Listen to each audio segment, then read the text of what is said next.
ఒక చిన్న స్టోరీ. ఒక సైకిల్ పైన ఇద్దరు తండ్రి కూతురు మీరా వెళ్తూ ఉంటారు. రోడ్డు పక్కన ఒక బీద అమ్మాయి తన పడవను కాలువలో వదులుతూ బయటికి తీస్తూ వదులుతూ ఆడుకుంటూ ఉంటుంది. అది మునిగిపోతూ ఉంటే ఏడవడం చూసింది మీరా. వెంటనే వాళ్ళ నాన్నను సైకిల్ ఆపమని చెప్పింది. తన దగ్గరున్న గొడుగును మడిచి ఆ నీళ్ళల్లో పడిపోతున్న పడవను మెల్లిగా బయటికి తీసి ఆ అమ్మాయికి ఇచ్చింది. మీరా వర్షంలో తడిసిపోతున్న ఆ అమ్మాయి ముఖంలో నవ్వును, కేరింతలు చూసి తను చాలా సంతోషపడింది.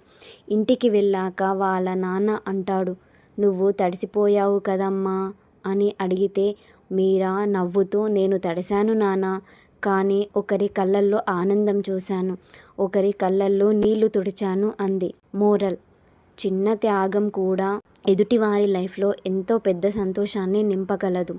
ఒకరి ఆనందంలో మన ఆనందం వెతుక్కోవడంలో కూడా ఒక ఆనందం ఉంటుంది. మీరేమంటారు? కామెంట్ చేయండి.